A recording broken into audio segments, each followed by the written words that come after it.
பாலஸ்தீனத்திற்கு ஆதரவாக இன்றைக்கு ஈஃபில் டவருக்கு முன்பதாக பத்திரிகையாளர்கள் ஆர்ப்பாட்டம் நடத்தியிருக்கக்கூடிய காட்சிகள் இன்றைக்கு இடம்பெற்றிருக்கிறது. இதுவும் ஒரு முக்கியமான ஒரு அம்சமாக சர்வதேச ஊடகங்களில் இடம் பிடித்திருக்கிறது. பாலஸ்தீனத்திற்கு ஆதரவாக அவர்கள் ஆர்ப்பாட்டங்களை செய்து கொண்டிருக்கிறார்கள் என்கிற செய்திகள். இப்படியான செய்திகளுக்கு மத்தியில் இன்றைக்கு லெபனானும் அதே போன்று குவைத்தும் ஒரு திரைப்படத்திற்கு தடை விதித்திருக்கிறார்கள் என்கிற செய்தி வெளியாகி இருக்கிறது. சீன அதிபர் ஷி ஜின்பிங் வெளியிட்டிருக்கக்கூடிய அறிக்கையில் என்ன சொன்னார்னா, பாலஸ்தீனம் தனி நாடாக உருவெடுக்கப்பட வேண்டும்.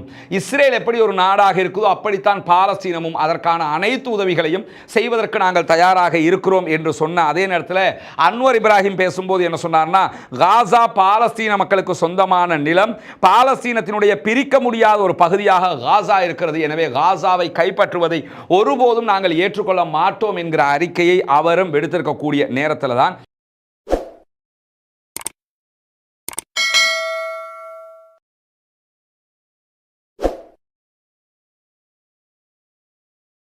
அன்பிற்கினிய சகோதர சகோதரிகளே, நம் அனைவர் மீதும் ஏக இறைவனுடைய அமைதியும் கருணையும் உண்டாகட்டுமாக. அஸ்ஸலாமு அலைக்கும் வரஹ்மத்துல்லாஹி வபரகாத்துஹு. அக்டோபர் மாதம் 7ஆம் தேதி 2023 காசா மீதான இஸ்ரேலிய ஆக்கிரமிப்பு யுத்தம் ஆரம்பிக்கப்பட்டு இன்றோடு 559வது நாளாக இருக்கிறது. இன்னும் ஒரு சில நாட்களில் இந்த யுத்தம் கிட்டத்தட்ட 2 வருடங்களை பூர்த்தியாக்கக்கூடிய அளவுக்கு யுத்தத்தினுடைய நீளம் நீண்டு கொண்டே போய்கொண்டிருக்கிறது. அரபு நாடுகளாலோ அல்லது வேறு எந்த நாடுகளாலோ இதுவரைக்கும் காசா மீதான இஸ்ரேலிய ஆக்கிரமிப்புகளை நிறுத்த முடியவில்லை என்கிற நிலையில் இன்றைக்கும் பலத்த தாக்குதல்களை காசாவினுடைய அப்பாவிகள் மீது நடத்தி இருக்கிறது இஸ்ரேலிய ஆக்கிரமிப்பு இராணுவம் என்கிற செய்திகள் வெளியாகி இருக்கிறது. இந்த நிலையில் காசாவினுடைய செய்திகளை பார்ப்பதற்கு முன்பதாக காசாவை ஒட்டி நடைபெறக்கூடிய இன்னும் சில செய்திகளை ஆரம்பமாக நம்ம பார்க்க இருக்கிறோம். அதில் முதன்மையான செய்தி என்னன்னு சொன்னா, நமக்கு தெரியும் இந்த காசா போர் நடந்து கொண்டிருக்கக்கூடிய நேரத்தில் காசாவுக்கு ஆதரவாக ஹிஸ்புல்லாக்கள் களத்திற்கு வந்திருந்தார்கள். ஹிஸ்புல்லாக்களுக்கு தேவையான ஆயுதங்கள் அனைத்து வசதிகளையும் ஈரான் தான் வழங்கி கொண்டிருந்தது. ஈரானுடைய உதவிகள் சிரியா வழியாகத்தான் ஹிஸ்புல்லாக்களுக்கு கிடைத்துக் கொண்டிருந்தது. இந்த நிலையில தான் சிரியாவில் அதிபர் அசாதினுடைய ஆட்சி கவிழ்க்கப்பட்டது. அசாதுக்கு எதிராக பல ஆண்டுகளாக நடைபெற்று வந்த போராட்டம் கடைசியில் அசாத் வெளியேறி மாஸ்கோ தப்பி ஓடுகிற அளவுக்கு நிலைமை முற்றி போனது. தற்போது HTC என்கிற அமைப்பு தான் ஆட்சியை கைப்பற்றி இருக்கிறார்கள். ஹயாத் தஹ்ரீர் ஷாம் என்கிற அமைப்பினுடைய தலைவர் ஜுலானி என்பவர் தான் தற்போது அங்கு அதிபராகவும் செயல்பட்டு வருகிறார். இந்த நிலையில தான் நமக்கு தெரியும் சிரியாவினுடைய பல இராணுவ இலக்குகள் மீது தொடர்ந்து இஸ்ரேல் தாக்குதல்களை நடத்தி வந்தது. சிரியாவினுடைய தற்போதைய அரசு என்பது முழுவதுமாக துருக்கியினுடைய ஆதரவு பெற்ற அரசாகவும் இருக்கிறது. துருக்கி ஆல்ரெடி இஸ்ரேலை ஒரு தனி நாடாக அங்கீகரித்திருக்கக்கூடிய ஒரு நாடு. அது மட்டுமல்லாமல் இந்த வார் காரணமாக இஸ்ரேலுக்கு ஏற்றுமதி செய்கிற இரும்புகளை அவர்கள் நிறுத்தி வைத்திருக்கிறார்கள். இன்னும் ஒரு சில தடைகளை விதித்திருக்கிறார்கள். மொத்தமாக இஸ்ரேலோடு நாங்கள் உறவுகளை துண்டித்து விட்டோம் என்று சொல்லி துருக்கி எங்கேயுமே சொல்லல. இந்த நிலையில தான் சிரியா மீதான தாக்குதல்களை இஸ்ரேல் தொடர்ந்து வந்திருக்கக்கூடிய செய்திகளை நம்ம தொடர்ந்து பார்க்கிற போது இன்றைக்கு வெளியாகி இருக்கக்கூடிய அதிர்ச்சிகரமான செய்தி என்னன்னு சொன்னா, 2026ஆம் ஆண்டு இறுதியாகிற போது சிரியா கண்டிப்பாக இஸ்ரேலை ஒரு நாடாக அங்கீகரிக்கும், இஸ்ரேலை ஏற்றுக்கொள்ளும், இஸ்ரேலுடனான வர்த்தக தொடர்புகள், இஸ்ரேலுடனான தூதரக தொடர்புகள் என்று அனைத்தையும் சுமூகமாக்கும் என்று சொல்லி HTC-னுடைய ஆளும் தற்போதைய அரசாங்கத்தினுடைய தலைவராக இருக்கக்கூடிய ஜுலானி அவர்கள் சொல்லி இருக்கக்கூடிய ஒரு செய்தியை இன்றைக்கு பிரிட்டிஷினுடைய முன்னாள் தூதராக செயல்பட்ட கிரேக் முர்ரே என்கிறவர் வெளியிட்டிருப்பது மட்டுமல்லாமல் சர்வதேச ஊடகங்களில் இது ஒரு முக்கியமான இடத்தையும் பிடித்திருக்கிறது. ஏன்னா நிறைய பேர் இந்த யுத்தம் ஆரம்பிச்சதிலிருந்து கேட்டுக்கிட்டே இருக்கக்கூடிய ஒரு கேள்விதான், சிரியாவுக்குள்ள புகுந்து இஸ்ரேல் தாக்குதல் நடத்திக்கிட்டு இருக்கிறாங்க, அதே நேரத்தில் ஹிஸ்புல்லாக்களுடைய இடங்கள் என்று சொல்லப்படக்கூடிய பல இடங்களை தாக்குறாங்க, முழு சிரியாவையும் கைப்பற்றி அசாதினுடைய ஆட்சியை கைப்பற்றிய HTC-யை பொறுத்தவரையில் ஏன் இஸ்ரேலுக்கு எதிராக எந்த விதமான தாக்குதல்களையும் நடத்தவில்லை, இஸ்ரேலுக்கு எதிராக ஏன் வாய் திறக்காம இருக்கிறாங்க, இஸ்ரேலுக்கு எதிராக ஒரு அறிக்கை கூட அவங்க விடாம இருக்கிறாங்களே என்று மீண்டும் மீண்டும் கேட்டுக்கொண்டே இருந்தீர்கள். இன்னைக்கு நமக்கு இந்த செய்தியை பார்த்தா என்ன தெரியுதுன்னு சொன்னா, அத்தனை கேள்விகளுக்கும் பதில் கிடைத்திருக்கிறது. இதற்கு பின்னணியில் இவர்களும் இருந்திருக்கிறார்கள். அசாதினுடைய ஆட்சி கவிழ்க்கப்படுவதற்கு ஈரானுடைய பிடி அங்கு இல்லாமல் போவதற்கு யார் யாரெல்லாம் காரணமாக இருந்திருப்பார்கள் என்பதை புரிய முடிகிறது. எது எப்படி போனாலும் ஏற்கனவே பஹ்ரைன், அதே போன்று UAE போன்ற நாடுகள் இஸ்ரேலை இஸ்ரேலை தனி நாடாக அங்கீகரித்திருக்கின்றன. சவுதி அரேபியா இஸ்ரேலை தனி நாடாக அங்கீகரிப்பதற்கான முயற்சிகள் நடந்து வந்த நேரத்தில் தான் காசா வார் ஸ்டார்ட் ஆகி இருந்தது. எது என்ன நடந்து கொண்டிருந்தாலும் சவுதி அரேபியாவும் இஸ்ரேலை தனி நாடாக அங்கீகரிப்பதற்கு தயாராக இருக்கிறது. அதற்கு அவர்கள் வைத்திருக்கக்கூடிய ஒரே நிபந்தனை பாலஸ்தீனத்தை தனி நாடாக அங்கீகாரம் கொடுக்க வேண்டும். அப்படி கொடுக்கப்பட்டால் நாங்களும் ஏற்றுக்கொள்கிறோம் என்று சொல்லியிருக்கிறார்கள். இப்படி தொடர்ந்து அரபு நாடுகள் இஸ்ரேலுக்கு கட்டுப்பட்டு போகக்கூடிய ஒரு போங்கை எப்பயுமே நம்ம பார்க்க முடிகிறோம். அதே நேரத்தில் சிரியாவுக்குள்ள M16 அதே போன்று யூகேயினுடைய சிறப்பு படைகளுடைய ஆதரவையும் HTC கேட்டிருக்கிறது என்கிற செய்திகளும் வெளியாகி இருக்கக்கூடியதை இன்னைக்கு நம்ம பார்க்க முடிகிறது. அதே நேரத்தில் தான் பாலஸ்தீனத்திற்கு ஆதரவாக இன்றைக்கு ஈஃபில் டவருக்கு முன்பதாக பத்திரிகையாளர்கள் ஆர்ப்பாட்டம் நடத்தியிருக்கக்கூடிய காட்சிகள் இன்றைக்கு இடம்பெற்றிருக்கிறது. இதுவும் ஒரு முக்கியமான ஒரு அம்சமாக சர்வதேச ஊடகங்களில் இடம் பிடித்திருக்கிறது. பாலஸ்தீனத்திற்கு ஆதரவாக அவர்கள் ஆர்ப்பாட்டங்களை செய்து கொண்டிருக்கிறார்கள் என்கிற செய்திகள். இப்படியான செய்திகளுக்கு மத்தியில் இன்றைக்கு வெளியாக இருக்கக்கூடிய ஒரு முக்கியமான செய்தி தான் டொனால்ட் ட்ரம்ப் இஸ்ரேல் முன்வைத்த ஈரானுடைய அணு நிலையங்கள் மீதான தாக்குதலுக்கு அங்கீகாரம் கொடுக்க மறுத்திருக்கிறார் என்கிற செய்தி. இஸ்ரேல் ஒரு தாக்குதல் யுக்தியை ரெடி பண்ணி இருக்கிறதாகவும் மே மாதம் அளவில் ஈரானுடைய அணு ஆயுத கிடங்குகள் மீது அணு ஆயுதம் தயாரிக்கக்கூடிய இடங்கள் மீது தாக்குதல் நடத்துவதற்கு இஸ்ரேல் திட்டமிட்டுள்ளதாகவும் அந்த திட்டம் என்னங்கிறத அமெரிக்காவோடு பகிர்ந்து கொண்ட நேரத்தில் டொனால்ட் ட்ரம்ப் கண்டிப்பான தடை விதித்திருக்கிறார். நீங்கள் எக்காரணம் கொண்டும் ஈரான் மீது தாக்குதல் நடத்தக்கூடாது, அணு நிலையங்கள் மீது தாக்குதல் நடத்தக்கூடாது என்று சொல்லியிருப்பதாகவும் ஈரானோட பேச்சுவார்த்தையில் தான் இதற்கு தீர்வு காண வேண்டும் என்று சொல்லியிருப்பதான செய்தியும் இன்றைக்கு அல் ஜசீராவிலே முதன்மை இடம் பிடித்திருப்பதை நம்ம பார்க்க முடிகிறது. அதே நேரத்தில் குறிப்பாக இஸ்ரேலிய எதிர்க்கட்சி தலைவர் இன்றைக்கு விடுத்திருக்கக்கூடிய அறிக்கையில் என்ன சொல்றாருன்னு சொன்னா, இஸ்ரேல் கண்டிப்பாக ஈரான் மீது தாக்குதல் நடத்த வேண்டும் என்று சொல்லியிருக்கிறார். ஈரானுடைய ஆட்சியை பொறுத்தவரையில் இந்த மாதிரி தாக்குதல்களை டிஃபெண்ட் பண்றதுல தடுத்து நிறுத்துறதுல அவங்க கெட்டிக்காரங்க, எனவே அவங்களுடைய வலையில சிக்காம ஈரான் மேல அட்டாக் பண்ணுங்க என்று சொல்லி இன்றைக்கு ஒரு ட்விட்டர் அறிக்கையையும் இஸ்ரேலுடைய எதிர்க்கட்சி தலைவரும் சொல்லியிருக்கிறார். இங்க நம்ம ஒன்று கவனிச்சுக்கிறோம் என்னன்னா, ஈரான் மீது இஸ்ரேல் தாக்குதல் நடத்துமானா ஏற்கனவே 2 முறை தாக்குதல் நடத்தி இருக்கிறார்கள். அதற்கு பதிலடியாக ஈரானும் தாக்குதல் நடத்தி இருக்கிறது. அமெரிக்காவுக்கும் ஈரானுக்கும் இடையில ஒரு முருகல் நடந்து கொண்டிருப்பது நமக்கெல்லாம் தெரியும். அமெரிக்க ஜனாதிபதிக்கு முன்னாடியே என்ன சொன்னார்னா, ஈரான் மேல நாங்கள் தாக்குதல் நடத்துவோம், நடத்தினால் அதற்கு இஸ்ரேல் தான் தலைமை தாங்கும் என்றும் அவர் சொல்லி இருந்தார். ஆனால் இஸ்ரேல் தற்போது தாக்குதல் நடத்த தயார் என்று அமெரிக்காவிடத்தில் சொன்னாலும் நாங்கள் அதற்கு அனுமதிக்க மாட்டோம் என்று சொல்லியிருக்கிறாங்க. காரணம் என்னன்னா, இஸ்ரேல் தனியாக தாக்குதல் நடத்த முடியாது, அமெரிக்காவும் சேர்ந்து தான் இந்த நியூக்ளியர் இடங்கள் மேல தாக்குதல் நடத்தணும். ஆனால் ஈரான் செய்திருக்கக்கூடிய வேலையை நம்ம பார்த்தோம்னா, ஏற்கனவே 60% மேல அவங்க யுரேனியத்தை செறிவூட்டிட்டாங்க. அந்த யுரேனியத்தை எல்லாம் நாங்கள் தனியாக பிரித்து அதை பாதுகாக்க வேண்டிய இடத்துல பாதுகாத்துட்டோம் என்று அறிவிச்சிட்டாங்க. அறிவித்திருக்கக்கூடிய நேரத்தில் தான் கடந்த சனிக்கிழமை அமெரிக்காவோடு பேச்சுவார்த்தை நடத்தப்பட்டு அந்த பேச்சுவார்த்தை வெற்றிகரமாகவும் முடிந்திருக்கிறது என்ற செய்திகளை அமெரிக்காவை வெளியிட்டிருக்கக்கூடிய நேரத்தில் தான் இஸ்ரேலுடைய எதிர்க்கட்சி தலைவர் சொல்றாரு, தங்கள் மீதான தாக்குதல் எந்த வழியில் வந்தாலும் அதை தடுப்பதில் ஈரானியர்கள் திறமையானவர்கள். உண்மையாகவே இந்த செய்தியில் ஒரு யதார்த்தம் இருக்கிறது. காரணம் என்னன்னா, இந்த மாதிரி ஒரு சூழல்ல அமெரிக்காவுக்கும் இஸ்ரேலுக்கும் அதே மாதிரி ஈரானுக்கும் இடையில் ஒரு யுத்தம் ஏற்படும் என்கிற ஒரு சூடான நிலை இருந்தும் கூட அதை தற்போதைக்கு தனியே செய்திருக்கிறது ஈரானுங்கிறத நம்ம பார்க்க முடிகிறது.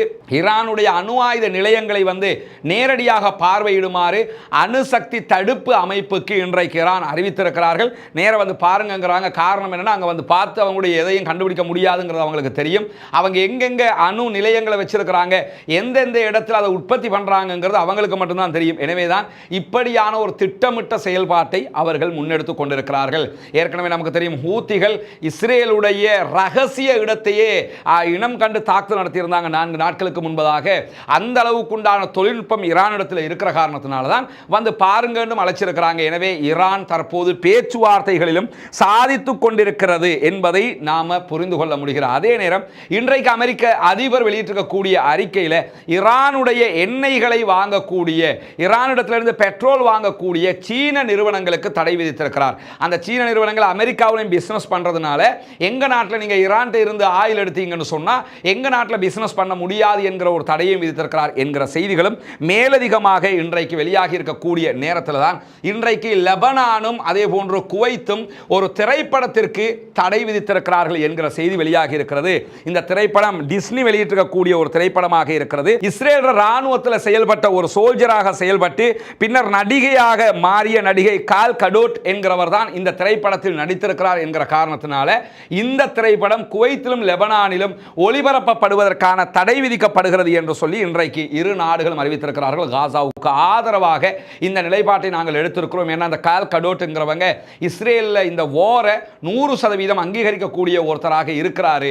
எனவே இஸ்ரேலை ப்ரமோட் பண்ணக்கூடிய இந்த நடிகையினுடைய திரைப்படத்தை நாங்கள் எங்க நாட்டுக்குள்ள ப்ரமோட் பண்ண முடியாது என்கிற அறிக்கை அந்த ரெண்டு நாடுமே இன்றைக்கு அறிவித்திருக்கக்கூடிய நேரத்தில் தான் அன்பிற்கினிய சகோதர சகோதரிகளே, நமக்கெல்லாம் தெரியும் புனிதமிக்க ரமலானுடைய மாதத்தில் நம்ம வெளியிட்டு வந்த ஒரு அறிவிப்பு தான் பொத்துவில் பகுதிகளில் இலங்கையினுடைய கிழக்கு மாகாணத்தின் முதன்மை ஊராக இருக்கக்கூடிய அந்த ஊரில் ஒரு வீடு இல்லாத சகோதரர்களுக்கான 14 வீடுகளை அமைக்கிற திட்டத்தை நம்ம ஆரம்பிச்சிருக்கிறோம். அதற்குரிய பணிகள் மிக மும்முரமாக நடைபெற்று வருகிறது. அதனுடைய காட்சிகளை நீங்க பார்ப்பீங்க. வீடுகள் ஒரு வீடு முழுமையாக கம்ப்ளீட் ஆகிற ஒரு நிலைக்கு வந்திருக்கு. இரண்டாவது வீடும் நெருக்கமாக முடிப்பதற்கு நெருக்கமாக வந்திருக்கிறோம். மூன்றாவது வீடு கட்டப்பட்டு கொண்டிருக்கிறது. நான்காவது வீட்டுக்கான ஆரம்ப பணிகளும் ஆரம்பிக்கப்பட்டு விட்டது. எனவே முதல் கட்டமாக 5 வீடுகளை முடிப்பதற்குரிய ஏற்பாடுகளில் மும்முரமாக நம்ம செயல்பட்டு வர்றோம். இதெல்லாமே உங்களுடைய ஜகாத்து மற்றும் சதகா நிதிகளை கொண்டுதான் செயல்படுத்தப்பட்டு வருகிறது என்பது உங்களுக்கு தெரியும். அந்த மக்களுக்காக நீங்கள் வழங்கக்கூடிய இந்த உதவிகள் நாளை மறுமையிலே கண்டிப்பாக இறைவனிடத்திலே மிக பெரும் பாக்கியங்களை நமக்கு பெற்றுத்தரக்கூடிய ஒன்றாக இருக்கிறது. அல்லாஹுக்காக நாம் செய்கிற அனைத்து செயல்பாடுகளுமே மறுமையை இலக்காக கொண்டதாக இருக்கிறது. சொர்க்கத்தை பெற்றுக்கொள்ளக்கூடிய இலக்கை தான் நாம் நிர்ணயித்து வைத்திருக்கிறோம். எனவேதான் இந்த பணியை நம்ம பண்ணி வர்றோம். அங்கே இருக்கக்கூடிய நம்முடைய சகோதரர்கள் அந்த பணிகளை மிக மும்முரமாக முன்னெடுத்து வருகிறார்கள். இதற்காக உங்களிடத்தில் தான் நாம் தொடர்ந்தும் உதவிகளை எதிர்பார்த்து வருகிறோம். எனவே இதற்காக உதவ விரும்புகிற சகோதர சகோதரிகள், தாய்மார்கள், பெரியவர்கள், முன்னால் தெரிகிற நம்முடைய வங்கி கணக்கிலக்கத்திற்கு உங்களால் முடிந்த உதவிகளை வாரி வழங்க முடியும். அது எவ்வளவு பெரிய தொகை அல்லது எவ்வளவு சிறிய தொகை என்பதல்ல, இறைவனிடத்திலே நன்மையை பெற்றுத்தரக்கூடிய ஒரு காரியத்திற்கு நம்மால் முடிந்த எல்லா உதவிகளையும் நாம் செய்ய முடியும். எனவே அங்கு நடக்கக்கூடிய இந்த பணிகள் வேகமாக நடைபெற்று அந்த மக்களும் நம்மை போன்ற மகிழ்ச்சியானவர்களாக மாறுவதற்கு உங்களால் முடிந்த உதவிகளை வாரி வழங்குமாறு அன்பாக கேட்டுக்கொள்கிறோம். காசா முழுவதும் இன்றைக்கு நடத்தப்பட்டிருக்கக்கூடிய தாக்குதல்களில் சுமார் 27 பேர் கொல்லப்பட்டிருக்கிறார்கள், ஷஹீதாகி இருக்கிறார்கள் என்கிற செய்திகள் வெளியாகி இருக்கிறது. 36க்கு மேற்பட்ட அப்பாவிகள் இன்றைக்கு படுகாயம் அடைந்திருக்கிறார்கள் என்கிற செய்திகளும் வெளியாகி இருக்கிறது. இந்த நிலையில தான் பாலஸ்தீனத்தை தனி நாடாக அங்கீகரிக்க வேண்டும் என்கிற ஒரு கூட்டறிக்கையை இன்றைக்கு மலேசியாவும் சீனாவும் சேர்ந்து வெளியிட்டிருக்கிறார்கள். சீனாவினுடைய அதிபர், இந்த அமெரிக்க அதிபர் நிறைய வரி விதிப்பு கொள்கைகளை நடைமுறைப்படுத்தி வர்றார். அது சீனா மேல் அவர் விதிக்கிற வரியெல்லாம் பார்த்தா சீனா பிசினஸே பண்ண மாட்டாங்க அமெரிக்காவோடுங்கிற அளவுக்கு விதிச்சுக்கிட்டு இருக்கிறாரு. அதே நேரத்தில் சீனாவும் அமெரிக்காவுக்கு எதிர் வரிகளை விதித்துக் கொண்டிருக்கிறார்கள். இந்த நிலையில தான் சீன அதிபர் என்ன பண்றாருன்னா நிறைய நாடுகளுக்கு பயணம் மேற்கொள்கிறார். இந்த பொருளாதார வார்ல யுத்தத்தில் தங்கள் பக்கம் பல நாடுகளை ஈர்த்துக் கொள்வதற்கான பயணமாக அது அமைந்திருக்கிறது. அந்த அடிப்படையில் தற்போது மலேசியாவில் இருக்கிறாரு, வியட்நாம் போக இருக்கிறார். இப்படி பல நாடுகளுக்கும் அவர் பயணிக்க இருக்கிற நேரத்தில் தான் இன்றைக்கு அன்வர் இப்ராஹிம் மலேசிய பிரதமரோடு நடத்திய பத்திரிகையாளர் சந்திப்பில் சீன அதிபர் ஷி ஜின்பிங் வெளியிட்டிருக்கக்கூடிய அறிக்கையில் என்ன சொன்னார்னா, பாலஸ்தீனம் தனி நாடாக உருவெடுக்கப்பட வேண்டும். இஸ்ரேல் எப்படி ஒரு நாடாக இருக்குதோ அப்படித்தான் பாலஸ்தீனமும் அதற்கான அனைத்து உதவிகளையும் செய்வதற்கு நாங்கள் தயாராக இருக்கிறோம் என்று சொன்ன அதே நேரத்தில் அன்வர் இப்ராஹிம் பேசும்போது என்ன சொன்னார்னா, காசா பாலஸ்தீன மக்களுக்கு சொந்தமான நிலம், பாலஸ்தீனத்தினுடைய பிரிக்க முடியாத ஒரு பகுதியாக காசா இருக்கிறது. எனவே காசாவை கைப்பற்றுவதை ஒருபோதும் நாங்கள் ஏற்றுக்கொள்ள மாட்டோம் என்கிற அறிக்கையை அவரும் எடுத்திருக்கக்கூடிய நேரத்தில் தான் இன்றைய தினம் பாலஸ்தீன விடுதலை அமைப்பினுடைய துணை ராணுவ குழு நெட்சாரிம் காரிடோர் என்று அறிவிக்கப்படக்கூடிய வடக்கையும் தெற்கையும் பிரிக்கக்கூடிய பகுதிகளில் இஸ்ரேலிய போர்சஸ் இருக்கக்கூடிய பகுதிகள் மீது ராக்கெட் தாக்குதல்களை நடத்தி இருக்கிறார்கள். 2 ட்ரோன்களையும் கைப்பற்றி இருக்கிறார்கள் என்கிற செய்தி வெளியாகி இருக்கிறது. 6 ராக்கெட் தாக்குதல்கள் நடத்தப்பட்டிருக்கிறது. 2 ட்ரோன்கள் கைப்பற்றப்பட்டிருக்கக்கூடிய அதே நேரத்தில் குவாட் கேப்டர்களும் இன்றைக்கு 2 கைப்பற்றப்பட்டிருக்கிறது. ஆளில்லா ட்ரோன், கண்காணிக்கிற ட்ரோன், அதையும் அவங்க கைப்பற்றி இருக்கிறாங்க என்கிற செய்திகளை சொல்லியிருக்கிறார். அதே நேரம் பாலஸ்தீன விடுதலை அமைப்பு வெளியிட்டிருக்கக்கூடிய அறிக்கையில் கடந்த 24 மணி நேரங்களுக்குள்ளாக கிழக்கு தூஃபா பகுதிகளில் வஃபா மருத்துவமனைக்கு அருகாமையில் நடத்திய தாக்குதல்களில் 3 மெர்காவா டேங்குகளை யாசின் 105 என்கிற அவர்களுடைய தயாரிப்பு ராக்கெட்டுகள் மூலமாக அளித்திருக்கிறோம் என்று சொல்லியிருக்கிறார்கள். 3 மெர்காவா டேங்குகள் அளிக்கப்படுகிறது. குறைஞ்சது அதுக்குள்ள 10 பேர் இருப்பாங்க. 5 பேர் என்று வச்சா கூட 15 இஸ்ரேலிய ஆக்கிரமிப்பு ராணுவத்தை சேர்ந்தவர்கள் இன்றைக்கு இந்த 3 அட்டாக்ல கொல்லப்பட்டிருப்பார்கள் என்கிற செய்திகளை நம்ம புரிந்து கொள்ள முடிகிறது. அதே நேரத்தில் இஸ்ரேலுடைய பாதுகாப்பு அமைச்சர் வெளியிட்டிருக்கக்கூடிய ஒரு அறிக்கையில் என்ன சொல்றாருன்னா, சொல்றாருன்னா, நாங்கள் காசாவை இஸ்ரேலோடு இணைக்க இருக்கிறோம், அதே போன்று லெபனானுடைய பகுதிகளை இணைக்க இருக்கிறோம், சிரியாவினுடைய பல பகுதிகளையும் இணைக்க இருக்கிறோம், அதே நேரத்தில் மேற்கு கரையில் இருக்கக்கூடிய துல்கரேம் ஜெனின் அகதி முகாமில் இருக்கக்கூடியவங்களை வெளியேற்றிட்டு அங்கே இருக்கக்கூடிய பகுதிகளையும் இஸ்ரேலோடு இணைக்க இருக்கிறோம் என்கிற ஒரு செய்தியையும் அவர் வெளியிட்டிருக்கிறார். ஆனால் இதையெல்லாம் கடந்த காலத்தில் மாதிரி லேசா அவங்களுக்கு இணைச்சிடலாம் என்று சொல்லி ஒரு நிலைமைக்கு போக முடியாது. ஏன்னா காசாவில் இருக்கக்கூடியவங்களை மொத்தமாக வெளியேற்றுங்க ஜோர்தானுக்கு அல்லது எகிப்துக்குன்னு டொனால்ட் ட்ரம்ப் சொல்லி அவரே பின்வாங்கின காட்சியை நம்ம பார்த்துருக்கிறோம். யுத்தம் நடக்கிறது, சண்டை நடக்கிறது, மக்கள் கொல்லப்படுகிறார்கள். ஆனால் இந்த இடங்களை மொத்தமாக அவங்க அபகரித்து கொள்ள முடியும் என்பதை, உடனடியாக நடத்த முடியும் என்பதை யாரும் ஒப்புக்கொள்ள முடியாது. வெஸ்ட் பேங்க்ல வேணும்னா அவங்க அதை பண்ணலாம், லெபனானில் அதை பண்ண முடியாது. சிரியாவில் ஹெச்டிசி அவங்களுக்கு சப்போர்ட்டாக இருந்தாங்கன்னு சொன்னால் பண்ண முடியுமே தவிர காசாவையும் லெபனானையும் அப்படி அவர்கள் பண்ண முடியாது என்பதையும் நம்ம புரிந்து கொள்ள முடிகிற அதே நேரத்தில் தொடர்ந்து நம்ம அறிவிச்சு வர்றோம், இஸ்ரேலுடைய இராணுவத்துக்குள்ள ஒரு புரட்சி வெடித்திருக்கிறது. யுத்தத்தை நிறுத்துங்கள் என்கிற கையெழுத்து வேட்டை நடைபெற்று வரக்கூடிய நேரத்தில் இன்றைக்கு காசாவிலிருந்து விடுதலை செய்யப்பட்ட முன்னாள் பணைய கைதிகள் கிட்டத்தட்ட 37 பேர் யுத்தத்தை நிறுத்த வேண்டும் என்கிற இராணுவம் முன்னெடுக்கக்கூடிய கையெழுத்து வேட்டையில் தாங்களும் இணைந்து கொண்டு கையெழுத்திட்டு இருக்கிறார்கள். இது பெரியதொரு திருப்பமாக மாறும். என்ன காரணம்னு கேட்டால், பணைய கைதிகளாக இருந்தவங்களை வந்து யுத்தத்தை நிறுத்துங்கன்னு சைன் பண்ணிக்கிட்டு போறாங்க. ஆல்ரெடி இராணுவத்தினுடைய 8200 என்கிற உளவு பிரிவு மொத்தமாக இந்த யுத்தத்தை நிறுத்தணுங்கிற நிலையில் இருக்கிறாங்க. இஸ்ரேலுடைய இராணுவ தளபதியே நமக்கு இனிமே ஜெயிக்க முடியாமல் இருக்குது, இராணுவத்துக்குள்ளேயும் குழப்பம் இருக்குதுன்னு சொல்லிக் கொண்டிருக்கக்கூடிய நேரத்தில் நேற்றைய தினம் நம்ம சொல்லியிருந்தோம் 1,10,000க்கு மேற்பட்டவர்கள் இந்த கையெழுத்திலே இணைந்திருக்கிறார்கள் என்று. இன்றைக்கு இஸ்ரேலி டைம்ஸ் வெளியிட்டிருக்கக்கூடிய அறிக்கை பிரகாரம் 1,20,000 பேர், மேலதிகமாக 10,000 பேர் இன்னும் இணைந்திருக்கிறார்கள் என்கிற செய்திகளும் வெளியாகி இருக்கிறது. இப்படி தொடர்ந்த செய்திகள் வெளியாகி வரக்கூடிய நேரத்தில் தான் இஸ்ரேலுக்குள்ள இந்த குழப்பம் நீடித்துக் கொண்டே இருக்கிறது. இஸ்ரேலிய ஆக்கிரமிப்பு படைகளே இனிமேல் யுத்தம் செய்ய முடியாது, பாலஸ்தீன அமைப்பு நமக்கு வெல்ல முடியாது, எனவே சமாதானத்தினூடாக ஒரு சீஸ்ஃபயரின் ஊடாக நாம் இந்த யுத்தத்தை நிறுத்தணும் என்கிற நிலையை எடுத்திருக்கிறார்கள். குறிப்பாக பாலஸ்தீன விடுதலை அமைப்பு இன்றைக்கு வெளியிட்டிருக்கக்கூடிய அறிக்கையில் புதிய சீஸ்ஃபயர் ப்ரொபோசலை நாங்கள் படித்து முடிச்சிட்டோம், அது சம்பந்தப்பட்ட விவகாரங்களை நடுநிலையாக நின்று பேசக்கூடிய கத்தார், ஈஜிப்டுக்கு நாங்கள் தகவலாக சொல்லிட்டோம், இஸ்ரேல் தான் இனி முடிவெடுக்க வேண்டும், பால் பாஸ் பண்ணாம சமாதானம்னா சமாதானம்ங்கிறத அவங்க சொல்லணும், நிரந்தர யுத்த நிறுத்தம் என்றால் மாத்திரம்தான் பணைய கைதிகளை வெளியே தருவோம், இல்லைன்னா தரமாட்டோம் என்று சொல்லி இன்றைக்கு பாலஸ்தீன விடுதலை அமைப்பும் தகவல் வெளியிட்டிருக்கக்கூடிய நேரத்தில் தான் இன்றைய தினம் வெளியாகி இருக்கக்கூடிய இன்னும் ஒரு முக்கியமான செய்தி. இன்றைக்கு விளாடிமிர் புட்டின், ரஷ்யாவினுடைய அதிபர், ரஷ்யாவை சேர்ந்த காசாவிலே பணைய கைதிகளாக இருந்து பாலஸ்தீன விடுதலை அமைப்பால் விடுதலை செய்யப்பட்டவர்களை நேரடியாக அழைத்து பேசியிருக்கிறார். இந்த யுத்தம் 559வது நாளாக கடந்து கொண்டிருக்கக்கூடிய நேரத்தில் விளாடிமிர் புட்டின் முதல் தடவையாக இந்த காரியத்தில் ஈடுபட்டது மட்டுமல்லாமல் பொதுவாக டொனால்ட் ட்ரம்ப்பும் இப்படி ஒரு மீட்டினை வச்சிருந்தது நமக்கெல்லாம் தெரியும். மீட்டின் முடிய டொனால்ட் ட்ரம்ப் என்ன பேசுவார் என்று சொன்னால், இந்த மாதிரி ஏற்றுக்கொள்ள முடியாது, பாலஸ்தீன விடுதலை அமைப்பு அளிக்கப்பட வேண்டும், பாலஸ்தீனத்தை நாங்கள் அப்படி கொடுத்துட முடியாது, இஸ்ரேல்னா சூப்பர், இஸ்ரேல் தான் எல்லாமே என்று சொல்லி அவர் பேசியிருந்தார். அதுக்கு முன்னால் ஜோ பைடன் பேசியிருந்தார். அவங்க எல்லாம் அப்படி பேசுகிற நேரத்தில் இன்றைக்கு விளாடிமிர் புட்டின் இந்த மீட்டினுக்கு பிறகு ஊடகங்கள்கிட்ட பேசும்போது பாலஸ்தீன விடுதலை அமைப்புக்கு நன்றி தெரிவித்திருக்கிறார். எங்களுக்கும் உங்களுக்கும் இருக்கக்கூடிய அந்த உறவு காரணமாக எங்கள் மக்களை நாங்கள் மீட்டெடுக்க முடிந்தது, எனவே பாலஸ்தீன விடுதலை அமைப்புக்கு நன்றி தெரிவித்துக் கொள்கிறேன் என்று பல வரலாற்று செய்திகளை எல்லாம் பேசி விளாடிமிர் புட்டின் சொல்லியிருக்கிறது மட்டுமல்லாமல் தெரியும். ஏற்கனவே விளாடிமிர் புட்டினும் அதே போன்று சைனாவும் இணைந்து பாலஸ்தீனத்தில் இருக்கக்கூடிய 14 குழுக்களையும் ஒன்றாக இணைத்து விட்டிருக்கிறாங்க. பாலஸ்தீனத்திற்கு ஆதரவாக நிறைய உதவிகளை செய்யக்கூடியதாக ரஷ்யா செயல்பட்டு வருகிறது, சீனா செயல்பட்டு வருகிறது. இன்னும் சொல்ல போனால் ஈரான் இவ்வளவு உதவிகள் செய்வதற்கும் இந்த 2 நாடுகள் கூட காரணமாக இருக்கிறது என்பதெல்லாம் நமக்கு தெரியும். எனவே ரஷ்ய அதிபர் இன்றைக்கு பாலஸ்தீன விடுதலை அமைப்புக்கு நன்றி தெரிவித்திருக்கக்கூடிய செய்திகளும் வெளியாகி இருக்கு. இவைகள் தான் இன்றைக்கு வெளியாகி இருக்கக்கூடிய மிக முக்கியமான செய்திகளாக இருக்கிறது. பாலஸ்தீனம் வெற்றி பெற வேண்டும், பாலஸ்தீனம் சுதந்திரம் அடைய வேண்டும், பாலஸ்தீன மக்களும் நம்மை போன்ற நிம்மதியானவர்களாக மாற வேண்டும் என்கிற உயரிய பிரார்த்தனைகளோடு பாலஸ்தீன மக்களுக்காக ஜனநாயக ரீதியாக குரல் எழுப்புவோமாக என்கிற கோரிக்கைகளோடு தீவிரவாதம் ஒழிய வேண்டும், பயங்கரவாதம் இல்லாதொழிக்கப்பட வேண்டும், இஸ்ரேலிய ஆக்கிரமிப்பு பயங்கரவாதம் இல்லாதொழிக்கப்பட்ட அமைதியான பூ உலகு திரும்ப வேண்டும் என்கிற பிரார்த்தனைகளோடு முடித்துக் கொள்கிறேன். வாஹ்ரத் அல்ஹம்துலில்லாஹி ரப்பில் ஆலமீன்.